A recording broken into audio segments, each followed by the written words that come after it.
Nebraska at 22. That's the one that's a little weird to me. Like, I don't know. I like what they took out of the portal. I realized they lost a lot defensively to the draft and to the portal. A lot of that was when Tony White took the Florida State job. But I feel like they made the offense better out of the portal. They had some pretty good players defensively. Like, I think if that offense can be better, and we'll see, because they did try to improve the offensive line. They went and got Rocco Spindler from Notre Dame, who was one of the guys at Notre Dame who might not have had a starting job when if he came back. Elijah Pritchett, who was the starting right tackle at Alabama the last couple of years. Dane Key, the receiver from Kentucky, who Kentucky couldn't get him the ball, but he's pretty talented. Yeah. So Dylan Raiola has a lot more to work with, it feels like. And if the defense can be about as good, I don't even know if it has to be as good, then I think you've got a team that can win one or two more. Like, is that how many more? What does this team have to do? Win one more game than it did last year? Two more games than it did last year to be here. I am probably going to make some people upset, Andy. I am on high alert for Raiola not getting that much better. Like, I don't know where you are, but like a year ago at this time, like you saw him getting sacked in the flag football game by the girl, and now you've decided you're done. Is that what it was? I saw that on the internet yesterday. What happened in the flag football game with the girl is the exact number one criticism of his game, which is he takes sacks and can't escape from pressure. Like, and that who cares about the flag football game? But like, my thing with him too is that like I was ready to like call him a Patrick Mahomes clone a year ago, and then I had a conversation with some talent evaluators and then watched him actually play last year, and those things that they pointed out to me were actually true. And I don't know how much you can improve on those things. So like, I was anticipating Nebraska having like a homegrown first round draft pick at quarterback. And I'm not saying that can't happen because, he still has a rocket arm and certainly has a lot of, skill sets that you like in a quarterback prospect. But like also too, I don't know if I'm in the camp of like Nebraska should be number 12 this year because Raiola is going to be a monster. Like, and I actually think that you agree with me, because if you did think that Raiola was going to be some sort of like huge savior type player, you would have had them higher on your list. No, I'm saying I think Nebraska's floor is rising. I don't necessarily I'm with you. I'm not looking at him as a juice. They would not be 22. Right. I am not looking at him as a potential first round draft pick, which is a shame because that's what I thought. That's how I'm looking at DJ Lagway. Here's the thing that is interesting. One of the first videos that you and I did together when I got the job at On3 is we went on our little road trip and we did a video outside of Ohio Stadium. Remember that day? Mm-hmm. And we had an 8-minute video, I'll never forget, about the importance of Nebraska having Raiola. And this might have been after he torched Colorado. And like people were already saying that he was like the best downfield passer Nebraska's had ever. Like that's exactly when it was. It was they'd beaten Colorado the night before, and yes, everybody was very excited. But now, if you open up in River, do me a favor and put Andy's top 25 back up on the screen. How many teams above it have better quarterbacks than them? Think about it. Texas has a better quarterback. Let me phrase it this way: how many of the teams would you trade Raiola, or would you not trade Raiola for their quarterback? Okay, I wouldn't trade it. Wouldn't trade it for Arch Manning, or I wouldn't trade Arch Manning for him. Right. Certainly wouldn't trade Cade Klubnik. Wouldn't trade Drew Aller. I don't know about Julian Sayin yet, and I don't know about CJ Carr, who I've skipped him. Would you trade them for him? No. Would you trade Raiola for the unknown? Let's go all the way with it. I'll answer it if you don't want to. I don't know if I would. Because although those guys were very highly rated prospects as well. So far, we're 0 for 5 in the top 5. I don't know about Dante Moore yet, but I probably wouldn't make the trade. Would you or would you not make the trade? Probably not. Okay. Alabama? No. Maybe. Keelan Russell.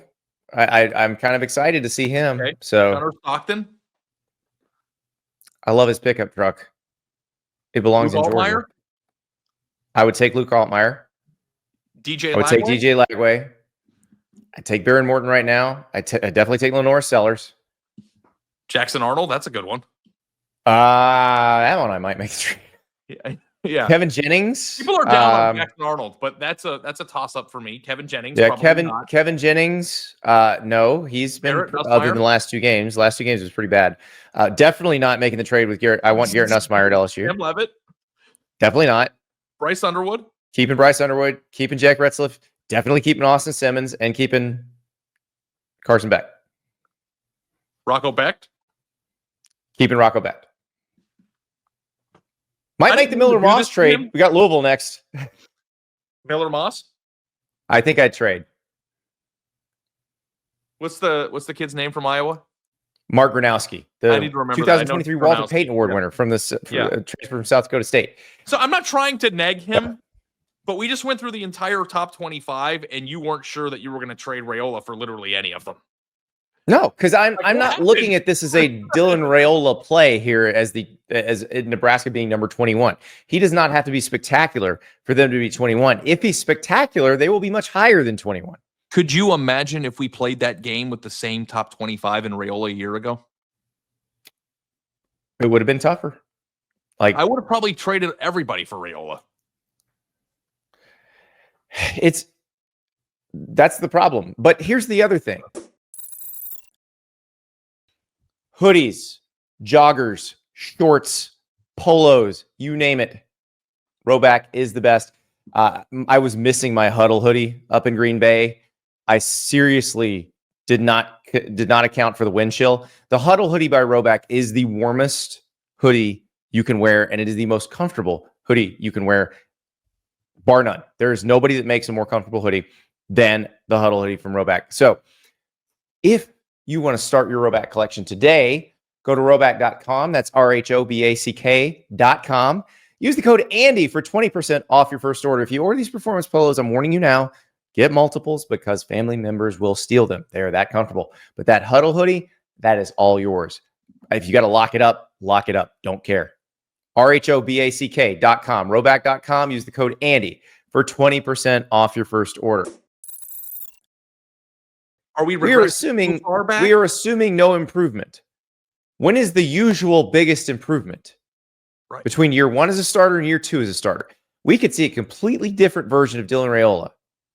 And if we see a different version of him, then maybe we are willing to trade him for everybody. Maybe he is a first round draft. Like we throw these guys aside, I feel like, after 1 year. But remember, Joe Burrow, after 1 year as a starter, we were like, he's average. Mm-hmm. Jaden Daniels, after 1 year as a starter, he's average. That second year as a starter, people blow up. And he can. I'm not trying to be mean, and I'm not trying to get the entire Nebraska fan base to hate me because they're going to hate you. The one thing that's different about Raiola that was not true about Joe Burrow is that there is a certain flaw in his game that is glaring if you pay attention to it. He also has a new offensive coordinator in Dana Holgorsen, and they're going to play in an offense that can help mask some of that stuff. And if they do, he might, might be awesome. But Nebraska is very interesting because you usually see that name on that list because you're excited about what they have. And I think that you tell everybody what the problem is, because you're talking about how he moves in the pocket, how he senses pressure, getting the ball out, right? I feel like if he has pressure in his face, the play is dead. I think that can be improved upon with reps.